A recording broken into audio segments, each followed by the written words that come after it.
Sí, bueno, yo creo que un poco tendríamos que ver cuál debe ser una política de hábitat y vivienda en un gobierno revolucionario, ¿no? Yo, bueno, particularmente en el aprendizaje que he tenido como militante, luchador social por el derecho a la vivienda, un poco he aprendido de la lucha, de que, bueno, de que por lo menos tiene que tener allí como que tres patas, ¿no? No es solo construir nuevas viviendas, hay que construir nuevas viviendas, pero una política de vivienda revolucionaria no solo se tiene que enfocar en construir nuevas viviendas. Si tú no accedes al suelo urbano, por ejemplo, no puedes desarrollar una política. Entonces tú necesitas primero reconocer que el gran constructor es el pueblo, ¿no? Y eso lo podemos ver en Venezuela. En Venezuela hay cifras que yo siempre cito de una institución que pudiéramos decir no es, bueno, es una ONG, no es del gobierno y no está, alguien podría decir no, es una ONG parcializada con el gobierno, no.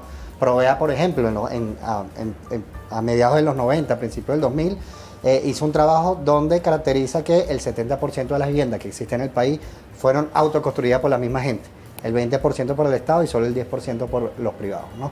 Entonces, bueno, esas viviendas que construyó la gente son los sectores populares.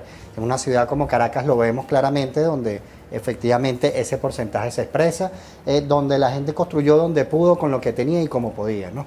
Entonces, bueno, nosotros tenemos que potenciar esa capacidad de la gente, del pueblo constructor, y tenemos que reconocer eso que la gente dice, ¿no? Como lo dije, lo hizo en las peores condiciones, autoconstruyendo, y bueno, una política de vivienda tiene que lograr reconocer ese espacio, pero para transformarlo, ¿no? Que es la transformación integral del hábitat.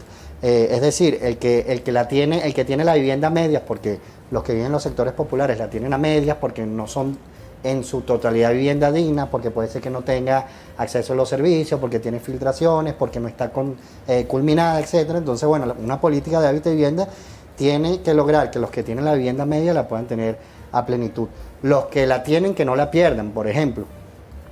Allí, por ejemplo, nosotros enfocamos a los inquilinos, las inquilinas, las trabajadoras residenciales o todo aquel que tiene una vivienda que no la tiene en propiedad privada, ¿no?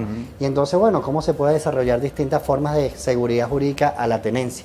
Y en tercera instancia, bueno, el que no la tiene la pueda tener, y allí sí, bueno, desarrollar una política de construcción, ¿no? De vivienda y hábitat. Entonces, en este sentido, bueno, esta ley plantea, es una ley amplia, como te decía, tiene 112 artículos, tiene 9 títulos, y bueno, desarrolla mucho de las aristas para garantizar esta política de vivienda y hábitat.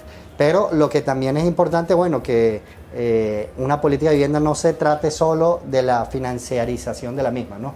Es decir, mal pudiéramos nosotros desarrollar solo el tema de cómo accedes a créditos, ¿no? Porque, bueno, si uno no profundiza esa situación, bueno, ¿quién puede acceder al crédito? El que pueda cumplir con ciertos parámetros que la banca en términos históricos te lo garantiza. Por eso, bueno, hay que poner en perspectiva lo que es la vivienda como un derecho y no como un negocio, no como una mercancía, y no solo es el tema de la vivienda, principalmente es el acceso al suelo, ¿no? Como nosotros también logramos desarrollar una política de acceso al suelo, que esta ley tiene algunos artículos, pero como te decía, hay leyes que yo no diría que son complementarias, sino que son partes de la política. Está la ley de regulación, una ley especial de regularización de la tenencia de tierra a los asentamientos urbanos, ¿no?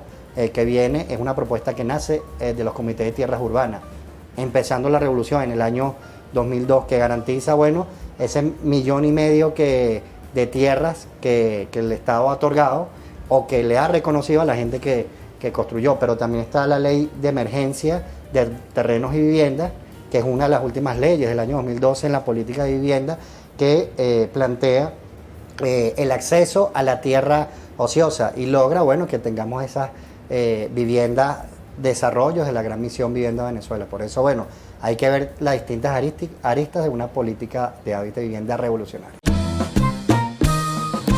Laiguana.tv, la verdad hecha tendencia.